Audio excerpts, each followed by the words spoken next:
Charles-Pierre Baudelaire est né le 9 avril 1821 dans le quartier Saint-Germain à Paris. Son père est un prêtre défroqué revenu à l'état laïque en 1791. Il a 62 ans à la naissance de son fils. Sa mère, Caroline Arcambault du Faïs, est née en 1793. Elle a 34 ans de moins que son mari. Le père de Baudelaire meurt en 1827. Baudelaire a 6 ans. 1 an et demi après, Madame Baudelaire épouse en secondes noces le chef de bataillon Jacques Opic, beau-père autoritaire que Baudelaire n'appréciera jamais. En 1832, la famille s'installe à Lyon, où M. Opic a été nommé colonel. Charles Baudelaire est inscrit comme élève interne de la classe de 5e au Collège royal de Lyon. Puis son beau-père est nommé chef d'état-major à Paris, et Baudelaire, élève au lycée Louis-le-Grand, obtient en 1838, au concours général, un second prix de vers latin. Il lit les poètes romantiques comme Hugo, Sainte-Beuve ou Gautier et rédige ses premiers poèmes à 17 ans.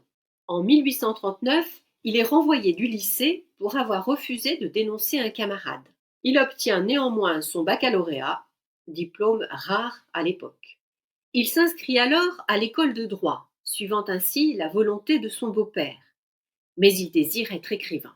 Il rencontre Gérard de Nerval, écrit à Victor Hugo et mène une vie d'étudiant dissipé, fréquentant des prostituées et accumulant les dettes. Le général Opic, après décision du conseil de famille, puisque Charles est encore mineur, le fait embarquer à Bordeaux pour Calcutta en juin 1841. Baudelaire a 20 ans. Il fait d'abord escale à l'île Maurice, anciennement Île-de-France, chez les Hotards de Bragard. Charles refuse d'aller plus loin et y séjourne quelques mois. Puis il se rend à l'île de la Réunion, anciennement île Bourbon, d'où il enverra à ses hôtes, les Hotards de Bragard, à une dame créole, poème 61 dans la section Spleen et idéal, avant de revenir en France en 1842. Il est désormais majeur, il a 21 ans. Il peut donc désormais toucher l'héritage paternel, 75 000 francs, une fort belle somme. Il s'installe alors sur l'île Saint-Louis, à Paris. Il y mène une vie de dandy, fréquente les cafés et noue une amitié avec l'écrivain et photographe Félix Tournachon, alias Nadar. Et entame une liaison agitée qui durera plus de 15 ans avec Jeanne Duval, une actrice mulâtresse de seconde zone. Il s'adonne à la poésie et en 1843, il participe à un recueil collectif de façon anonyme, intitulé Vers, ainsi qu'au club des Hachichins. En 2 ans, il dépense la moitié de son héritage. Et sa mère et Opic, scandalisés par la vie qu'il mène, le place en 1844 sous tutelle financière, sous l'autorité d'un notaire, maître Ancel, pour une durée de 23 ans. Humilié, Baudelaire fait une tentative de suicide. Pour conforter sa situation financière, il devient critique d'art et publie le Salon de 1845, puis le Salon de 1846. En 1847, l'actrice Marie Daubrun, dont le pseudonyme est Marie Bruno, née en 1827, joue dans La Belle aux cheveux d'or. Baudelaire est séduit et lui écrit des poèmes. En février 1848, Baudelaire s'engage auprès des révolutionnaires et combat sur les barricades, parlant d'aller fusiller son beau-père. Mais avec le coup d'État de Louis-Napoléon Bonaparte, le 2 décembre 1851, Baudelaire perd ses illusions. Le peuple et la bourgeoisie le déçoivent. Sa vie amoureuse, par ailleurs, est tourmentée. Traversant une période orageuse avec Jeanne Duval, il tombe amoureux en 1852 de Madame Sabatier, de son vrai nom Aglaé Joséphine Savatier, née en 1822, et entretenue par Mosselmann, une célébrité mondaine de l'époque. Charles Baudelaire oscille entre elle et Jeanne Duval.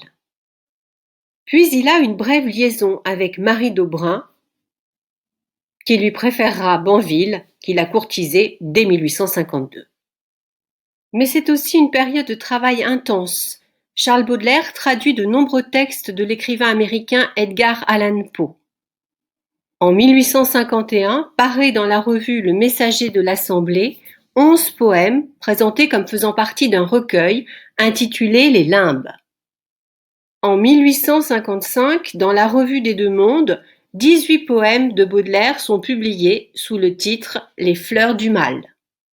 En 1856, il signe un contrat avec l'éditeur Poulet-Malassis pour la vente du recueil complet. La même année, il se sépare définitivement de Jeanne Duval. En 1857, le général Opic, son beau-père, meurt. Le 25 juin de la même année, son recueil Les Fleurs du Mal est accueilli par un article venimeux dans le Figaro.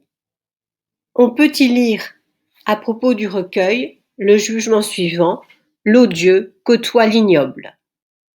Ernest Pinard, qui a déjà requis son succès contre Flaubert pour son roman Madame Bovary en janvier, obtient le 20 août la condamnation de Charles Baudelaire et de ses éditeurs à 300 francs d'amende et à la suppression de 6 poèmes. Le 31 de la même année, Charles Baudelaire rompt avec Madame Sabatier, qui s'était donnée à lui la veille.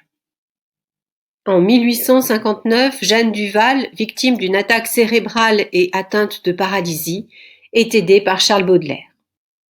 Il reprend jusqu'en 1861 la vie commune avec Jeanne Duval. La même année, paraît le recueil Les Paradis artificiels. En 1861, la seconde édition augmentée des Fleurs du Mal ne remporte aucun succès. Baudelaire est alors candidat à l'Académie au fauteuil de Lacordaire et finalement se retire. En 1862, Baudelaire, qui a contracté la syphilis, maladie incurable à l'époque, est victime d'une première attaque cérébrale. Il dira à propos de cette attaque: « J'ai senti passer sur moi le vent de l'aile de l'imbécilité. » En 1864, il part en Belgique, espérant y donner des conférences à succès et trouver de nouveaux éditeurs, puisque le sien a fait faillite.